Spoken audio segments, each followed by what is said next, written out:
لا حول ولا قوة إلا بالله العلي العظيم.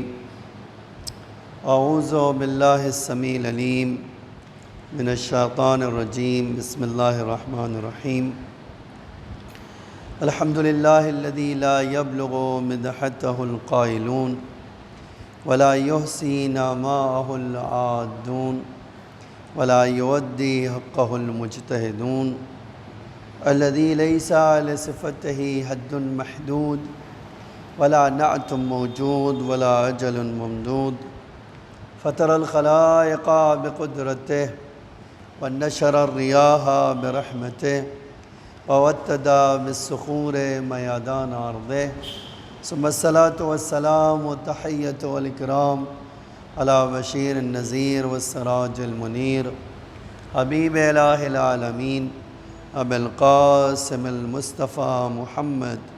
اللهم صل على محمد وعلى آله الطيبين الطاهرين المعصومين المظلومين الغر الميامين، لا سيما الإمام المبين بقية الله في الأرضين الحجة الثاني عشر الإمام المهدي المنتظر صلوات الله وسلامه عليه.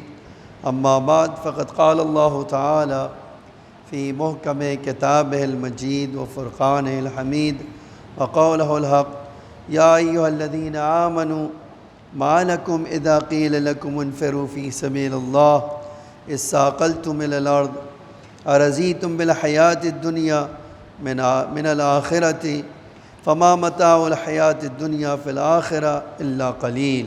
ایک صلوات پڑھیے: محمد وآل محمد علی محمد وآل محمد وعجل فرج. عزیزان گرامی، ہم سورہ توبہ کی تفسیر کے بارے میں بات کر رہے تھے اور ہماری بحث یہاں تک پہنچی تھی کہ خدا جیسا دین آپ کو دے دے، مجھے جیسا دین دے دے، ہماری ذمہ داری ہے کہ ہم اس دین کو بغیر کسی کمی اور زیادتی کے پورا کریں.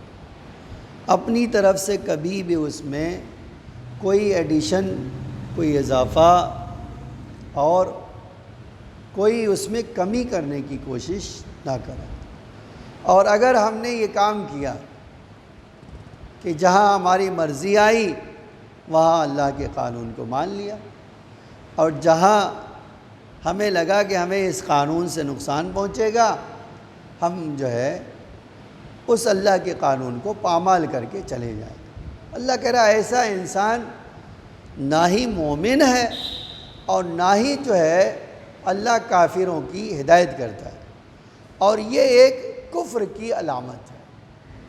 ایک قانون خدا کو مانے اور ایک قانون خدا کا نہ مانے، یہ کافروں کی علامت ہے.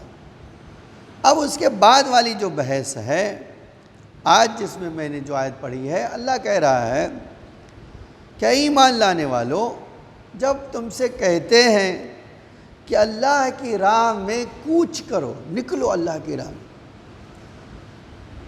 تو جب معاملہ آسان ہوتا ہے تو تمہارے بڑے آسانی سے نکل پڑتے ہو، لیکن جب مسئلہ مشکل آتا ہے تب جو ہے نکلنا مشکل ہوتا ہے تمہارے لیے. اچھا، یہ آیت نازل ہوئی ہے جنگ تبوک کی طرف. جنگ تبوک پر جب جانے کا اللہ کے رسول نے حکم دیا، اس وقت یہ آیت نازل ہوئی. جنگ تبوک میں مومنین کو جب حکم دیا گیا جاؤ جنگ میں، تو اب کوئی بہانہ بنا رہا ہے، کوئی کہہ رہا ہے اللہ کے رسول گرمی بڑی ہے، کوئی کہہ رہا ہے اللہ کے رسول ٹال دیجئے ٹھنڈی میں چلے جائیں گے، کوئی کہہ رہا ہے اللہ کے رسول بڑا دور کا سفر ہے، اے اللہ کے رسول تھوڑا مختصر سفر ہوتا تو چلے جاتے تھے. تو اللہ کہہ رہا ہے یہ بہانے بازی جو بنا رہے ہیں. اچھا، یہ بات تو بالکل صحیح ہے کہ مدینے سے تبوک 600 کلومیٹر دور ہے، اور یہ تبوک جو ہے اس زمانے میں رومیوں کا قبضہ تھا. رومی جو ہے اس کے اوپر جو ہے قابض تھے. اب جب اللہ نے حکم دیا مسلمانوں کو جنگی تبوک پہ جاؤ، تو کبھی کہتے تھے گرمی ہے، کبھی کہتے تھے ابھی موقع ہے اپنی فصلیں کاٹ لیں، اناج کاٹ لیں۔ اور ایک طرح سے آپ کہہ سکتے ہیں کہ ایک طرف اللہ کہہ رہا ہے کہ یہ کام کرو، دوسری طرف منافقین کا پروپگنڈا جو ہے وہ اپنا کام کر رہا ہے۔ ارے بڑی مشکل ہوگی، بڑی تکلیف ہوگی، بڑی زحمت کا سامنا کرنا پڑے گا۔ کہتے یہ جو ہے دوسری طرف ایک اور کام منافقین کہتے ارے بڑا بھاری لشکر ہے دشمنوں کا، رومیوں کا بہت طاقتور اور ٹرینڈ فوج ہے۔ تو آپ دیکھیں اللہ کہہ رہا ہے کہ بہت بار ایمان کی آزمائش ایسے ہوتی ہے کہ اللہ کہتا ہے مجھے تمہارے ایمان کو جانچنا ہے تو روزہ رکھو 20 گھنٹے، اور بھی گرمی کا روزہ۔ بہت سارے لوگ کیا کرتے ہیں، اب بہانے بازی شروع کرتے ہیں، مولانا کوئی گنجائش ہے کیا؟ ہاں، اب ایک نیا اسٹرین چلا تھا، میں نے یہ فقہ میں دیکھا، آغا سستانی کو کسی نے لکھا کہ ڈاکٹروں نے ریکمنڈ کیا ہے اس کرونا میں کہ ہر 5 منٹ بعد پانی پی لیجئے، آپ کا گلا جو ہے سوکھنا نہیں چاہیے ورنہ آپ کو کرونا مرض لگ جائے گا۔ تو اب ایسی صورت میں روزہ رکھیں یا نہ رکھیں ہم؟ اچھا، جو سوال کرنے والا تھا اس کو شاید یہ اندازہ نہ ہو، لیکن یہ میری سوچ ہے، ہاں اس کی سوچ نہیں ہے، وہ شاید وہ واقعاً ایسا ہو، لیکن یہ بہت احتمال ہے بہانہ بازی ہو۔ تو آغا سستانی نے ایک بڑا خوبصورت جواب دیا۔ دیکھیے اس کو کہتے تھے کہ بھئی جو دین کا ماہر ہے وہ انہوں نے کہا کہ بھئی اگر ایسا مسئلہ ہے تو سحری میں وہ چیز کھاؤ جو تمہارا حلق پورے دن تر رکھے۔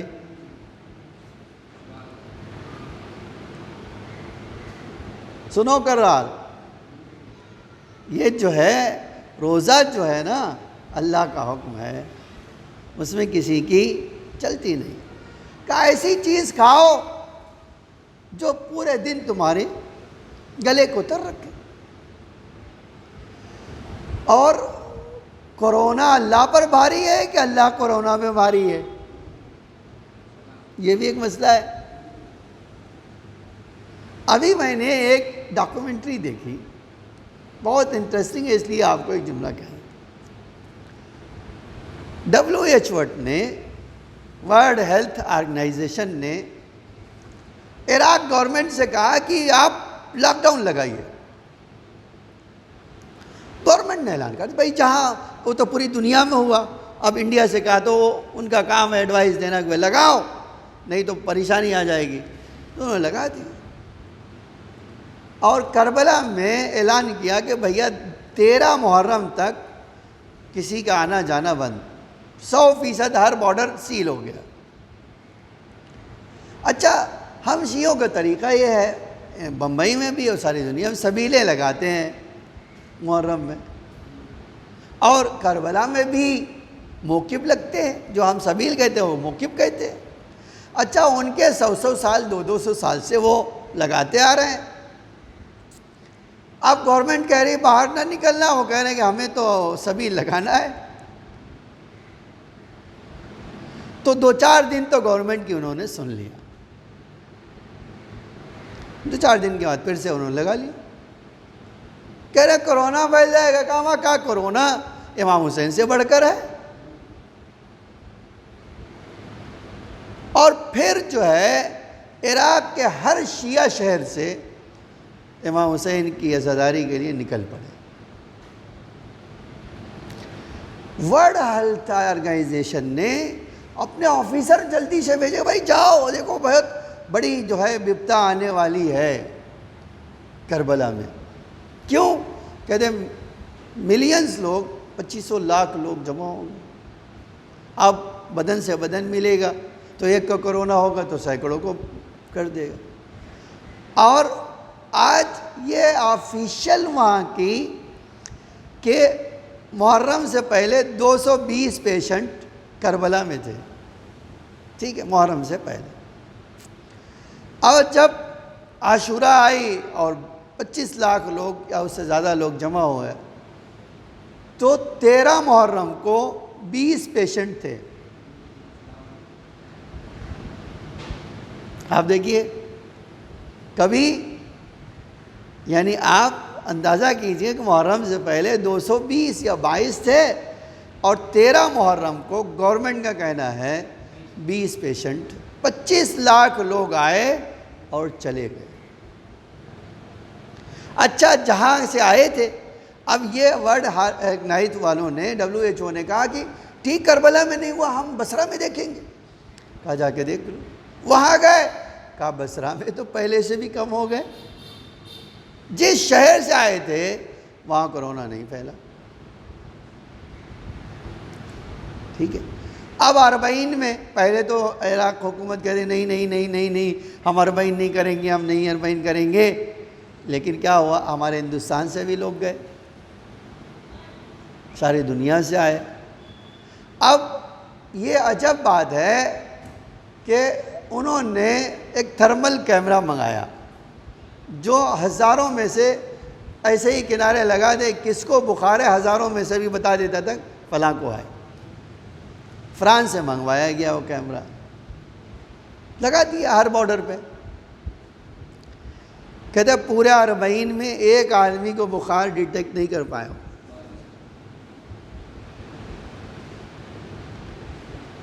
کہنا پڑا انہیں کہنا پڑا کہ نہیں، کربلا ہر جگہ سے الگ ہے۔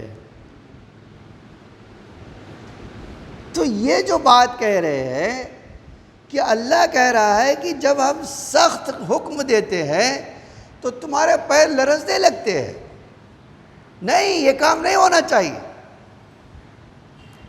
اور آج میں روم کی تاریخ پڑھ رہا تھا، جب پہلی بار مسلمان وہاں گئے نا جنگ تبوک میں، تو رومی بادشاہوں نے دیکھا کہ بھئی یہ مسلمانوں کے پاس کپڑے تو ڈھنگ کے ہیں نہیں، پٹے ہوئے کپڑے پہنے ہوئے ہیں۔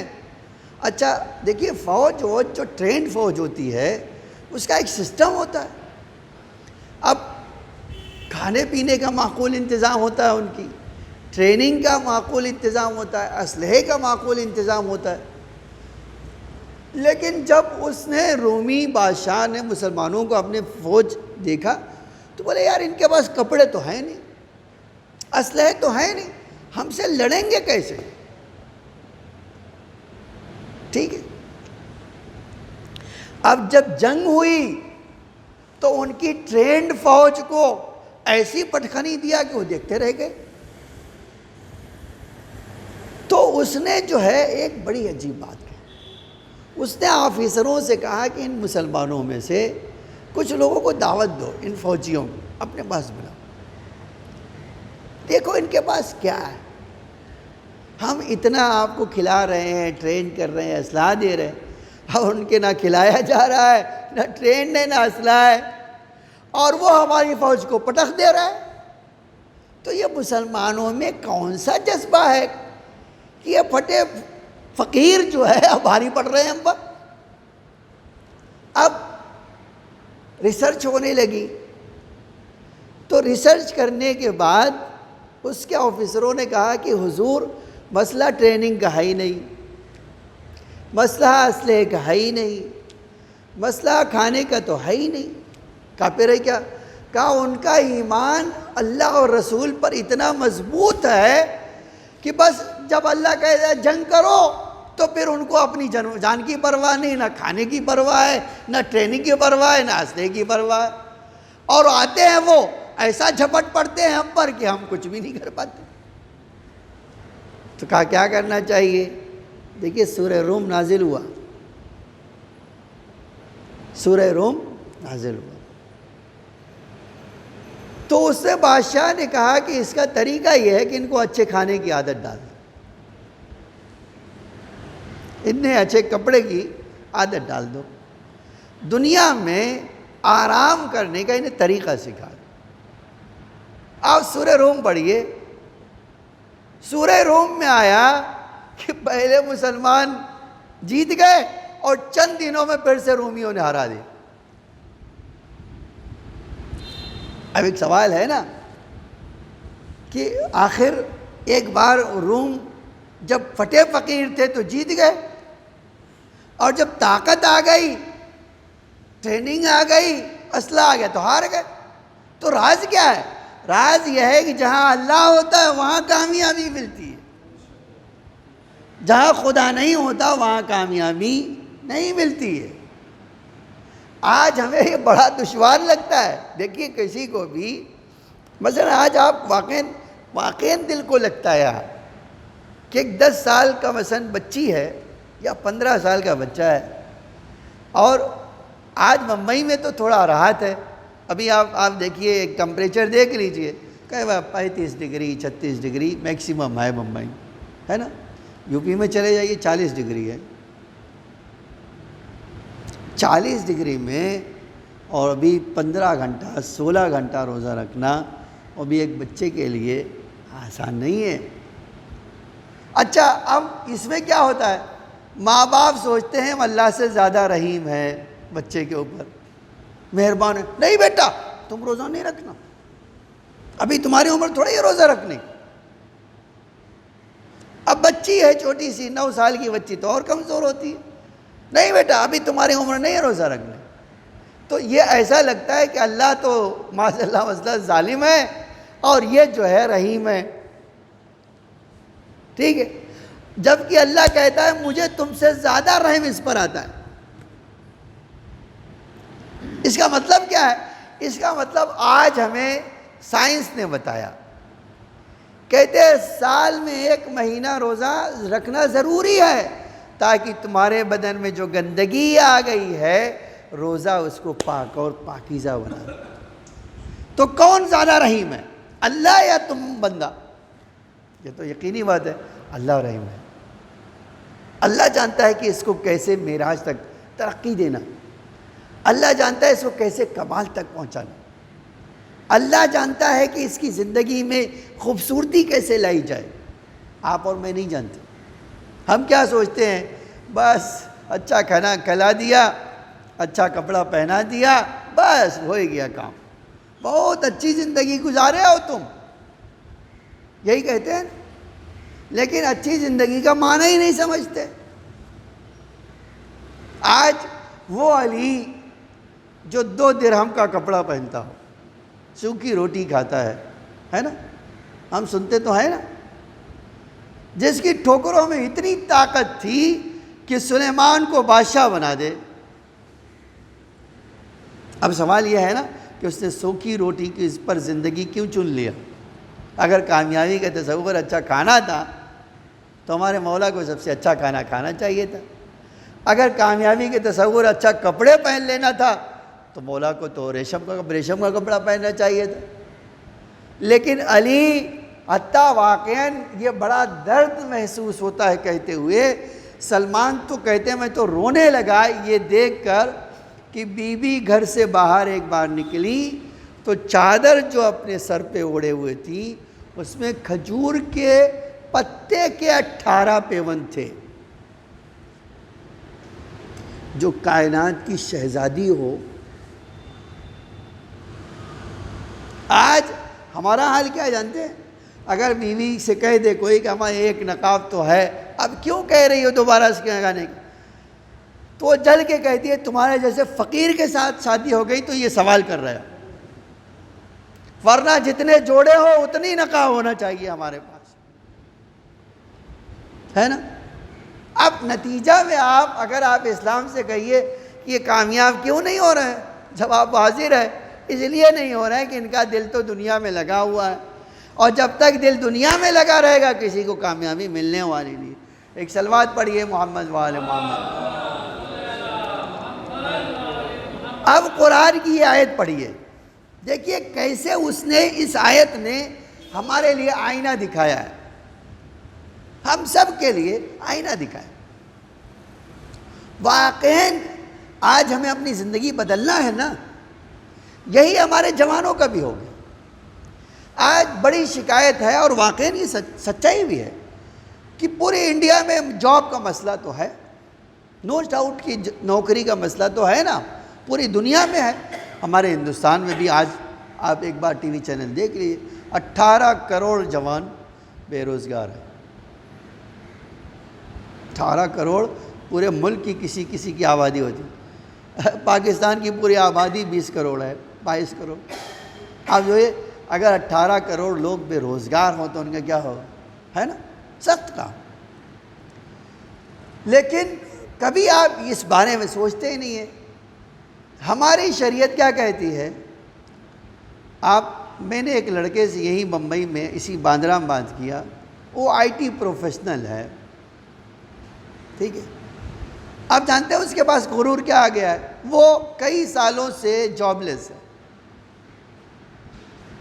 جاب ہی نہیں، نوکری نہیں۔ یار تم IT پروفیشنل ہو، ڈگری ہے تمہارے پاس، پھر تمہیں جاب کیوں نہیں ہے؟ کہتا ہے میری شان کے مطابق کوئی جاب نہیں ملتی۔ میں سمجھ گیا کہ کمی کہاں ہے۔ میں نے کہا یہ جب تک شان شان شان کرتے رہو گے نا تمہیں جاب نہیں ملے گی۔ تم نے اپنے لیے جو راستہ چنا ہے وہ الگ ہے، جو خدا نے رکھا ہے وہ الگ ہے۔ اس بات کو سمجھو تم۔ ہوتا کیا ہے آج، آپ کبھی تھوڑا مذاق ہے یہ، کلب حافظ صاحب کے لیے ایک بات کہی جاتی تھی۔ اچھا وہ پڑھتے تھے، میں نے مجلس میں ان کی یہ سنا، کہتے تھے کہ ہمارے ٹھیلے پہ کھجور ہو یا کھجور ٹھیلے پہ ہو یا ٹھیلا کھجور پہ ہو، فرق کیا پڑتا ہے؟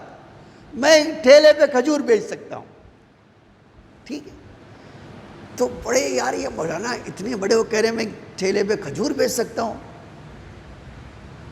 وہ کہتے تھے ہمیں اس بات کی شرم نہیں ہونا چاہیے کہ حلال روزی ہم حاصل کر رہے ہیں تو کون سا طریقہ ہے، چھوٹا کام ہے یا بڑا کام ہے نا۔ لیکن آج جو ہمارے جوانوں میں ہو گیا نا وہ یہی ہے، ہم یہ کام کریں گے۔ اچھا یہ کام خالی آپ میں ہی نہیں ہے، مولویوں میں بھی ہے۔ کسی بڑے مولوی سے کہہ دیجئے کہ ہمارے یہ بچے ہیں مکتب کے پڑھا دو، کہتے ارے ہم اور یہ بچے۔ اب یہی سن لیجئے، سید مرتضیٰ کی مادر گرامی سید رضی اور سید احمد، شیخ مفید نے، ظاہر مجھے یاد ہے جو شیخ مفید رات میں خواب میں دیکھا کہ بی بی فاطمہ 2 بچوں کو لے کر آئیں، شیخ میرے بچوں کو پڑھا دو۔ اب بی بی رات کو خواب دیکھا، اچھا کوئی بی بی کو خواب میں دیکھا تو یہ تو جھوٹ ہو نہیں سکتا، اور بھی اتنا بڑا عالم شیخ مفید۔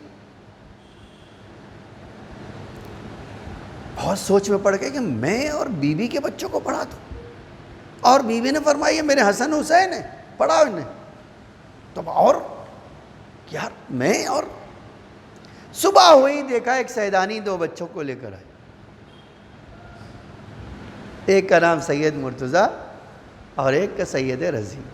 شیخ میرے بچوں کو پڑھا دے۔ کھڑے ہو گئے اٹھ کے، آؤ آ جاؤ، پہلی کلاس میں پڑھنے آئے،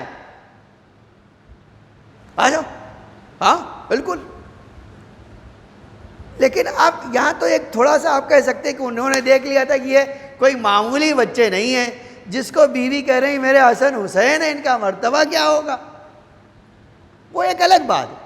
لیکن یہ تو بیوی نے سکھایا نا کہ بڑا عالم ہونا فخر کی بات نہیں ہے، ان بچوں کو سوار دینا یہ بڑی بات ہے نا یہ چیز۔ یہ مسئلہ پرابلم ہر جگہ ہے، ٹھیک ہے۔ جس سے کہیے ہمارا کام تو ہے یہ کر لو، کہ نہیں مول صاحب۔ اچھا مولویوں کے لیے اور بڑی پابندی ہے۔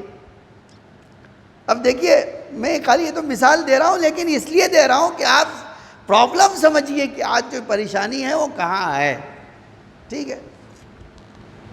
اب اگر کرتا پیجامہ مول صاحب نہ پہنے، ٹھیک ہے، اب آج کل تو بہت سارے کپڑے انڈیا میں آ گئے، پہلے تو بہت محدودیت تھی، اب بہت سارے کپڑے اب برانڈ آ گئے، اور یہ اور اگر کوئی مول صاحب کو کلر والے کپڑے پہنے، وہ بھی شرٹ دیکھ لیا تو کہ مولوی ہی نہیں ہے۔ میرے بھائی اب اگر یہ ایک مثال ہے، اب اگر کوئی دکان پہ کھڑا ہو جائے نوکری کرنے کے لیے، مولوی صاحب کہیں گا کہ مولوی صاحب ہیں تو نوکری کرتے ہے نا، ایک طرف یہ ہے نا، نوکری کرتے ہوئے نہیں دیکھ سکتے، تو ہم اگر نہیں دیکھ سکتے، اتنی غیرت ہے تو مولوی صاحب کا خرچہ خود ہی اٹھا لو، تب نہیں ہوگا۔ لیکن یہی چیز پاکستان میں دیکھا میں نے، آپ دیکھو بڑی عجیب بات، مولانا صفدر حسین نجفی، ٹھیک ہے، میں نام اسی لے لیا، کے پاس ایک بزنس مین آیا، میں کہا اسے میں چاہتا ہوں آپ تفسیر نمونہ کا اردو ترجمہ کر دیجیے، تفسیر نمونہ کا۔ تو انہوں نے کہا ترجمہ تو کر دوں گا، اتنی 30 جلد پڑھے گا کون؟ اس نے کہا مولوی صاحب یہ آپ کا کام نہیں، آپ خالی ترجمہ کر دیجیے۔ تو کہ ٹھیک ہے کر دو۔ اس نے کہا مولوی صاحب یہ کام کیجیے، آپ مجلس پڑھنا، نکاح پڑھنا، یہاں جانا وہاں جانا بند کیجیے، آپ خالی یہی کام کر دیجیے، ساری ذمہ داری میری، آپ کو بنگلہ خرید کے دوں گا، گاڑی خرید کے دوں گا، آپ کا کوئی مہمان آئے گا وہ میرا مہمان ہے، آپ کے بچوں کی تعلیم میرے ذمہ ہے، آپ ایک ہی کام کریں گے۔ آج جانتے ہیں انہوں نے کتنا کام کیا؟ کئی 100 کتاب ترجمہ کر دی اردو میں۔ تو اب کیا ہوا، جب ایک آدمی مثلا سہولت فراہم ہوگا تو اس کے لیے کر دے گا، ہے نا، لیکن انہوں نے بھی پھر دوسرا کام نہیں کیا، بس یہی کام۔ آج واقعی ایک بڑا مسئلہ ہے پورے ہندوستان میں مولویوں کے اقتصاد کا، وہ کام شرم کے مارے نہیں کرتے، جبکہ میں کہتا ہوں کام کرنے میں کوئی شرم نہیں، کہے کہ شرم ہے، ہم کام کر سکتے ہیں، 10 کام کر سکتے ہیں تو کرو، لیکن نہیں، چوری کریں گے، بدمعاشی کریں گے، چیٹ کر رہے ہیں، لیکن حلال روزی کے لیے کوشش نہیں کریں گے۔ اللہ قرآن میں کیا کہتا ہے آپ دیکھو، کہتے ہیں سخت کام سے بھاگ کیوں رہے ہو اے ایمان لانے والو، یا ایھا الذین آمنو، اے ایمان لانے والو، ما لکم، تمہیں کیا ہو گیا ہے، ما اذا قیل لکم انفروا فی سبیل اللہ، اگر اللہ کہہ رہا ہے کہ اللہ کے راستے میں تم آگے بڑھو، اثاقلتم الی الارض، تو تم زمین میں بیٹھ جاتے ہو، سخت کام کرنے سے بھاگ جاتے ہو۔ پھر اللہ کہتا ہے ہاں مسئلہ کیا ہے، ارضیتم بالحیات الدنیا من الآخرہ، کیا تم دنیاوی زندگی پہ راضی ہو گئے ہو، سخت کام سے اس لیے بھاگ رہے ہو کہ تم سوچتے ہو آرام میں ہمارے خلل پڑے گا۔ اور پھر یہ جملہ دیکھیے، فما متاع الحیات الدنیا فی الآخرہ الا قلیل، جان لو چند دن کی زندگی میں سختی اٹھاؤ تاکہ ہمیشہ کے لیے آرام کر سکو، اگر تم نے سختی نہیں اٹھائی تو یاد رکھو اس دنیا میں عیش پرست اور نوش پرست بن گئے تو یاد رکھو آخرت میں کچھ حاصل ہونے والا نہیں ہے۔ اسی لیے کہتے ہیں حلال روزی حاصل کرنا انسان کے لیے، جانتے ہیں، تلوار چلانے سے زیادہ سخت ہے، اللہ کی راہ میں جہاد کرنے سے زیادہ سخت ہے۔ یہ اللہ کا پیغام عزیزان گرامی، اور حلال روزی کا اثر کیا ہوگا، نسلوں پر پڑے گا، نسلوں پر پڑتا ہے، یاد رکھیے۔ اور امام حسین کو ایک پریشانی جو کربلا میں آئی وہ کیا تھی، یہی تھی۔ سامنے کون تھے، وہ لوگ تھے جو اس آیت کا مصداق تھے، دنیاوی زندگی پہ راضی ہیں، سختی نہیں چاہیے۔ امام کہہ رہے ہیں کہ حرام خوری کرو گے تو کیا ہوگا، اللہ کا راستہ تمہیں دکھائی نہیں دے گا۔ کتنی بار امام حسین نے، آپ کو پتہ ہے کربلا میں کہا، کتنا خطبہ دیا ہے، کتنا۔ ایک آدمی آیا، مولا میں بہت خوش ہوں آپ کے ساتھ ہوں، بہت اچھی بات ہے، لیکن جب آئے 10ویں محرم نا، مولا یہ گھوڑا دے دوں گا آپ کو اور یہ تلوار لے لیجیے، تلوار بڑی مہنگی ہے، یہ گھوڑا بھی بہت مہنگا۔ میں چلا جاؤں یہاں سے؟ امام نے فرمایا گھوڑا بھی لے جا، تلوار بھی لے جا، ہمیں تیرے گھوڑے اور تلوار کی ضرورت نہیں ہے، ہمیں ان انسانوں کو ضرورت ہے جو اللہ کی راہ میں قربانی دے سکے۔ آپ دیکھو یہ ایسے انسان کربلا سے بھاگ گئے، اور دوسری طرف کہاں تھے؟ آپ دیکھیں بڑی عجیب چیز ہے، میں نے دیکھا ایک لڑکا، جوان لڑکا، اس کو پتا چلا کہ امام حسین کربلا آنے والے ہیں، تو کیا کیا آپ جانتے ہیں؟ کربلا، بس اس کو یہ خبر لگی کہ امام حسین آنے والے ہیں، ابھی کربلا پہنچے نہیں ہیں، اس نے حدیث رسول سن کے رکھی تھی، وہ 2 محرم سے پہلے ہی کربلا آ گیا۔ امام نے دیکھا ایک خیمہ یہاں لگا، وہ پوچھا کون ہے؟ تو بلایا، دیکھ، بولا میں ہوں مولا۔ کہا کس لیے آئے؟ کہا مجھے پتا تھا آپ یہاں آنے والے، آیا ہوں آپ کے لیے اپنی جان قربان کر دوں۔ اب دیکھو ان دونوں میں کتنا فرق ہے، ایک وہ ہے جو کربلا سے بھاگ رہا ہے، ایک کو خبر لگی ہے کہ مولا ہمارے آنے والے ہیں، کربلا یہاں ہونے والی ہے، پہلے سے آ گیا، جوان ہے، کہہ رہا مولا آیا ہوں اپنی جان قربان کرنے کے لیے۔ اور پھر آپ سوچئے ان کا مرتبہ کیا ہے، ان کا مرتبہ کیا ہے؟ آپ کبھی سوچئے، واقعاً بڑا عجب لگتا ہے یہ کہ کربلا کی زمین کو اللہ پوری زمین کو اٹھا لے گا ایسا جنت کے لیے۔ جنت الگ چیز کا نام ہے، لیکن کربلا کی زمین کو اٹھا لے گا، بولی یہ جنت سے بہتر ہے۔ تو جب زمین کو اٹھا لے گا تو ان شہیدوں کا کیا ہو جنہوں نے اپنی، لیکن آپ سوچئے ان کے لیے ایک جملہ کہنا چاہتا ہوں، وہ ہیں، یہ شہداء وہ ہیں جنہوں نے اہل رسول کے دلوں کو مضبوط بنایا۔ نہیں، جب اب آپ اس سے اندازہ لگا سکتے، ایک بی بی فرمائش کرتی ہے بھیا سے، بھیا اپنے ناصروں کو بلاؤ۔ اب اگر بی بی نے سنا، کوئی بھی شہزادی نے ہمارے سنا ہوگا، وہ جوان یمن سے آیا ہے میرے حسین کی نصرت کرنے کے لیے، دل سے دعا نہیں نکلے گی؟ آپ کبھی سوچئے ہماری شہزادی کی دعا اس کے ساتھ نہیں ہوگی؟ جب آج ہم یہ روایت کا جملہ پڑھتے ہیں، ہماری آنکھوں سے آنسو نکل آئے، تو امام حسین اپنی ماں کے پاس جا کر کہتے ہیں اماں اس کو کیا دو گی؟ اے اماں آپ نے اس میرے عزادار کے لیے کیا رکھا ہے؟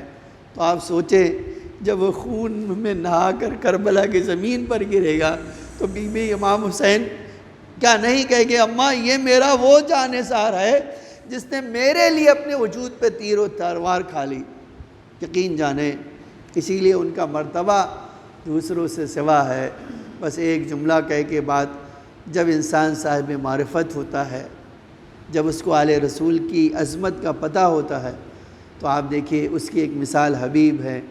حبیب جب آئے، بی بی کو پتہ چلا حبیب کوفے سے ہمارے بھائی کی مدد کرنے آئے ہیں، فضہ کو بلایا، فضہ ہم اہل بیت ہیں، ہم مہمانوں کی قدر کرنا چاہتے ہیں، فضہ میرے پاس تو کچھ نہیں ہے کہ میں حبیب کی پذیرائی کر سکوں، میں حبیب کی ضیافت کر سکوں، مہمانداری کر سکوں، جاؤ کہہ دو زینب تمہیں سلام کر رہی کہ ہمیں کربلا میں آئے مدد کرنے کے لیے۔ ارباب اعضا فضہ آئیں، اے حبیب مبارک ہو، ارے ثانیہ زہرا تمہیں سلام کہہ رہی ہے۔ حبیب نے منہ پہ تماچے مار دیے، ارے میں کون ہوں جو زہرا زادی مجھے سلام کرے؟ آئے کربلا میں اہل بیت کے وقت ایسا وقت آیا کہ غلاموں کو سلام کہہ رہی ہے شہزادی۔ الا لعنت اللہ علی القوم الظالمین، سیعلم الذین ظلموا أی منقلب ینقلبون۔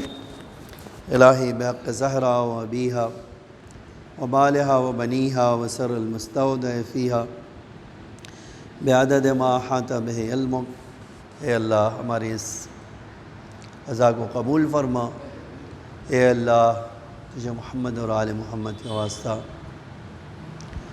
ہمارے مولا ہمارے آقا کے ظہور میں تعجیل فرما، اے اللہ ہم حاجت مند ہیں، اپنی درگاہ سے ہماری حاجتوں کو قبول فرما، اس آفت و بلیات سے تمام مومنین کی حفاظت فرما۔ جو بیمار ہیں، جن لوگوں نے دعا کی درخواست کی، اے اللہ ان سب کی دعاؤں کو قبول فرما۔ اے اللہ ان کو دشمنوں کے شر سے محفوظ فرما۔ شیعان علی جہاں بھی ان پر ان کی جان، مال، عزت، آبرو کی حفاظت فرما۔ اے اللہ اسلام کے پرچم کو سر بلند فرما، کفر و نفاق کے پرچم کو سرنگوں فرما۔ ہمارے مولا، ہمارے آقا کے ظہور میں تعجیل فرما۔ اے اللہ امام کو ہم سے راضی و خوشنود فرما، ہم سب کے رزق حلال و برکت عطا فرما۔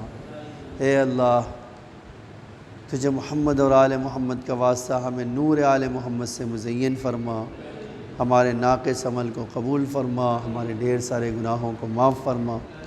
اے اللہ اس دنیا میں محبت اہل بیت اور آخرت میں شفاعت اہل بیت نصیب فرما۔ ربنا تقبل منا انک انت السمیع العلیم۔